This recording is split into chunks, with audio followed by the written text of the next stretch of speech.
Shakira, ícono mundial de la música. No hace falta ni presentarla. Parte de su vida profesional incluye las polémicas ineludibles en las que ha sido parte. En este caso, hablaremos de una acusación de plagio respecto de una de las canciones más populares que ha interpretado, Loca. ¿Es verdad que la copió de un cassette de 1998? Veamos. Corría el año 2010. Ya había concluido el Mundial de Sudáfrica, pero Shakira, que ya había lanzado éxitos como el Waka Waka, estaba lejos de detenerse allí. De manera previa al lanzamiento de su nuevo álbum Sale el Sol, se publicó en septiembre el sencillo de una de las canciones de dicha obra, Loca.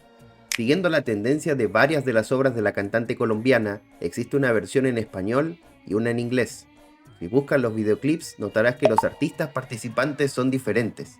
En la primera versión aparece el Kata, artista dominicano, mientras que en la segunda se aprecia el rapero inglés DC Rascal. Quédate con estos datos porque son muy importantes. Como era de esperar, el sencillo fue un éxito que mantuvo el envión de Shakira durante la época. Se dice que vendió más de 5 millones de copias en su momento, pero quizás no hay mejor demostración que la cantidad de reproducciones que tienen los videoclips en YouTube, más de 800 millones sumando las dos versiones. Ahora, si nos fijamos en los créditos de la canción, podemos observar lo siguiente. En composición y letra, además de Shakira, aparecen tanto el Kata como DC Rascal. Esto tiene sentido para ambas versiones.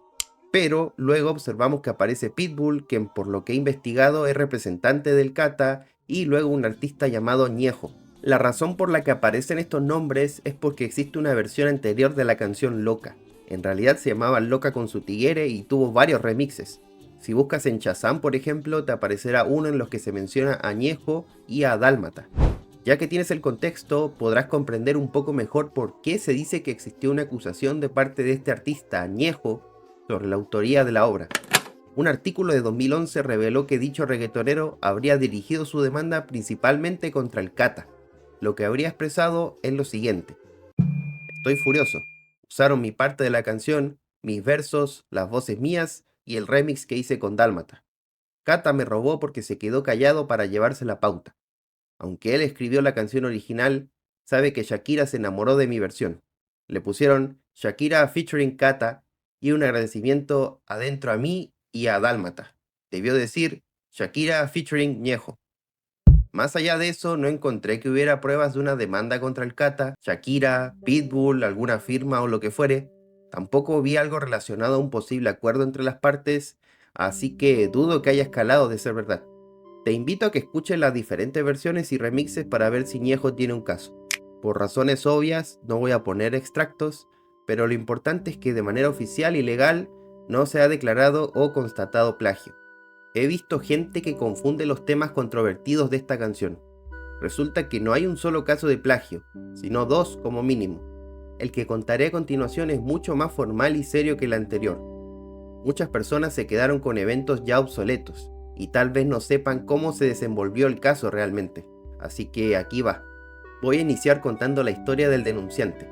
Ramón Arias Vázquez es un artista dominicano nacido en 1977. Ha escrito varias decenas de canciones.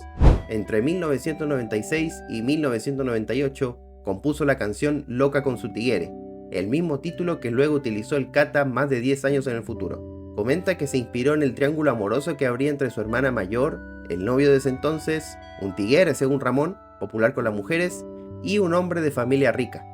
Aparentemente la madre de Ramón fue la que acuñó la frase loca con su tigre, refiriéndose a su hija.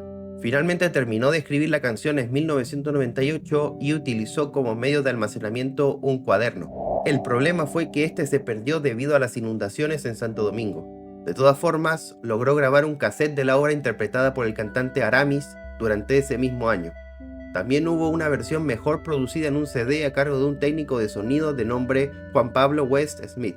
10 años después, Ramón Arias firmó un contrato con la empresa J&N domiciliada en Miami, Florida.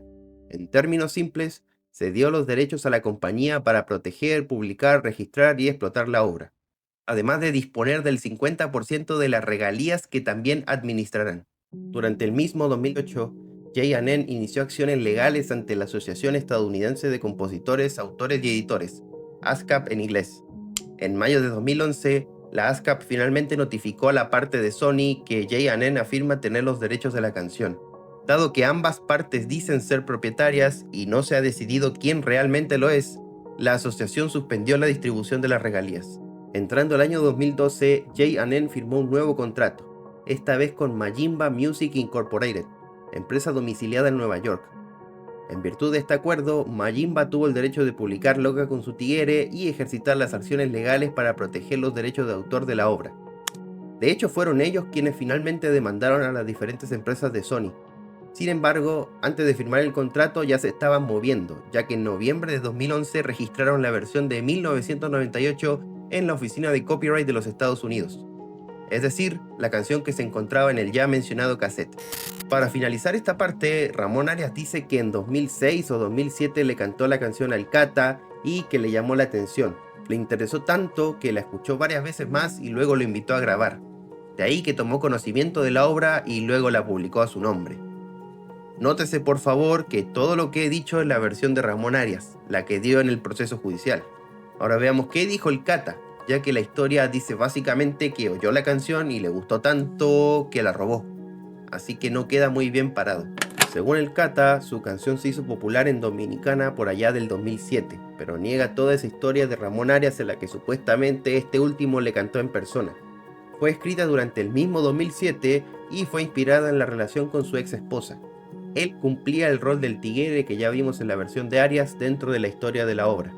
Pero al igual que las películas de terror, que esté basado en hechos reales no significa que esté basado en hechos reales, ya que no se considera en serio como un tigre, aunque aclara que su origen era más bien humilde a diferencia de su ex cónyuge.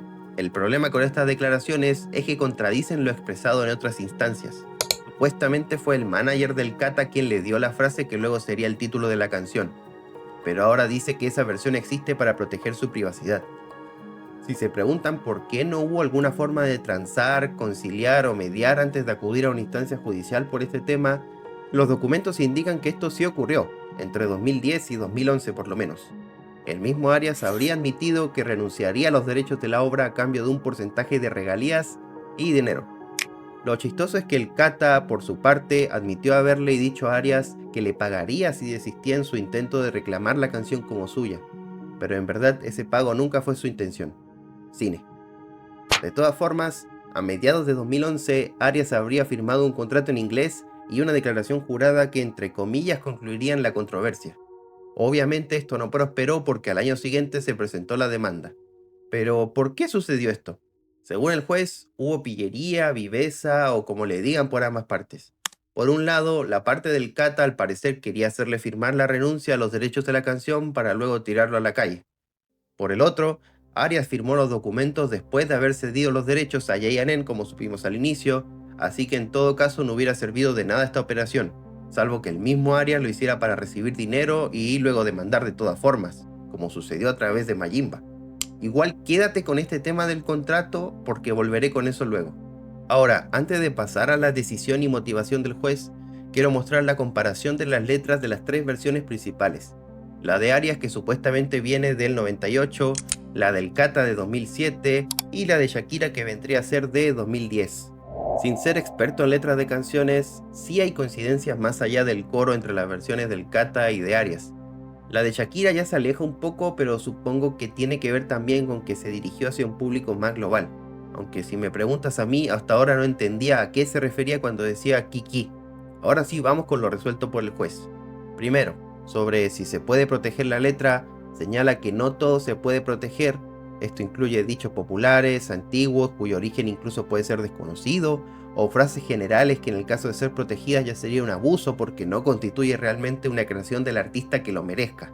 Por eso la parte de loca, loca, loca no se encontraría protegida, pero el magistrado consideró que la frase loca con su tigre sí, ya que no se ha probado su uso en Dominicana o en otros lugares antes de la composición de Arias en el siglo pasado. Luego, sobre la letra en sí, el juez determinó que sí hubo plagio, ya que si bien hubo modificaciones en la versión del Kata, esto no implica que la estructura de la canción y sobre todo las partes más importantes de la obra no sean sospechosamente similares. Sobre los documentos que firmó personalmente Arias, la verdad es que no tuvieron mucha incidencia para el magistrado. Como sabemos, Arias ya había cedido los derechos en 2008, pero además los documentos fueron suscritos de manera irregular. El contrato contaba con errores y solamente fue redactado en inglés. Esto es relevante porque se infiere en el documento que Arias no era ducho en ese idioma. Tampoco hubo abogado de su parte para revisar las cláusulas. Según el juez, estas medidas desesperadas de parte de Sony en realidad apoyan la tesis de que la canción sí era de Arias. Después de esta decisión, el análisis va dirigido a la versión de Shakira, pero no es muy extenso porque ya contamos con el antecedente de la versión del Kata. Así que cualquier nueva versión copia indirectamente la obra de Arias.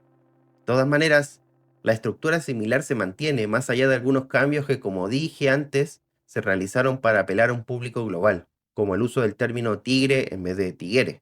Sobre la versión en inglés no se presentó como evidencia, así que no se habló mucho de ello. Majimba tampoco hizo esfuerzo en probar similitudes con la versión de Arias, y lo importante estaba en español básicamente. En 2014 el chisme quedó así. Lo que perjudicó principal y formalmente a Shakira fue que el conflicto entre Arias y el Kata le salpique. Esto hubiera acabado mal para la parte de Sony, el Kata, Shakira, Pitbull y el Manchester United, de no ser porque los primeros mencionados agarraron sus millones y los pusieron sobre la mesa. Con eso me refiero a que contrataron peritos y se pusieron manos a la obra para probar que el cassette, la evidencia clave de Ramón Arias, fue fabricada y de ninguna manera fue producida en 1998, como dijo. Y lo consiguieron. En 2015 convencieron al juez mediante lo siguiente. Primero, se dice que en el envoltorio del cassette estaba la foto de Johan Gómez González de adulto, pero este testificó que para 1998 él solo tenía 9 años, así que habría sido imposible que al menos ese envoltorio hubiera sido elaborado en esa fecha.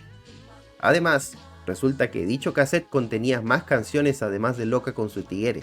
Fueron grabadas por un grupo llamado The New Collection, que seguramente asociarás con la letra de la canción de la versión de Arias. Los miembros del grupo testificaron que aquellas obras fueron compuestas a partir de 2006, y además un ingeniero de audio determinó que algunas de las canciones del cassette fueron copiadas de grabaciones de hasta el año 2009, es decir, posteriores a la versión del Kata. Majimba intentó desacreditar esto y hubo algunos puntos más en discusión, pero la verdad no creo que valga la pena desarrollarlos, salvo por el argumento de la foto del envoltorio del cassette. Alegan que pudo haber un desfase en la partida de nacimiento, por lo que el señor González sí pudo haber sido adulto en 1998, pero lo más chistoso para mí es que habrían presentado una captura de una publicación en Facebook de la mamá del señor González, una foto en la que aparece su hijo. Supuestamente fue publicada en 2011 y habría un comentario en el que se dice que la foto es más vieja que el hambre. No es difícil adivinar que dicha evidencia no fue muy efectiva que digamos. Después de esto el caso se fue en contra de Majimba, como es de esperar. Perdieron la prueba esencial para defender sus derechos de autor. Eso significa que, por el momento, el Kata no plagió la canción Loca con su tigre y por extensión Shakira tampoco. Pero igual, por lo que hemos visto, la incidencia de la colombiana siempre estuvo más del lado de la interpretación y nunca declaró algo formalmente en este caso. Aunque antes de terminar, debo aclarar que según esta página, las partes suscribieron un acuerdo privado para zanjar el asunto y básicamente evitar perjuicios posteriores. Majimba quedó como que no hizo nada malo realmente. Un poco anticlimático, sí, pero es un final y ya. Ahora que ya sabemos lo que pasó, reflexionemos un poquito. Primero, estoy de acuerdo con lo último que dijo el medio Microjuris al respecto. La capacidad de Sony jugó un papel esencial en el caso. Todo lo que hicieron, incluyendo la contratación de peritos, coordinación de declaraciones y demás, no fue barato, estoy seguro de eso. También me lleva a pensar que, a pesar de eso, debe haber muchísima gente que se quedó con la idea de que Shakira plagió la canción cuando no fue así, y de hecho tuvo un papel secundario en todo este caso. Quizás haya más polémicas similares porque la industria musical parece complicada, pero en esta ocasión puedo afirmar que legalmente salió limpia. ¿Y qué opinas de esto? No sé, a lo mejor crees que realmente la evidencia de Sony no es suficiente o que Shakira tuvo que haber declarado. Te leo en los comentarios. Y de paso suscríbete para tener un suscriptor más. Saludos.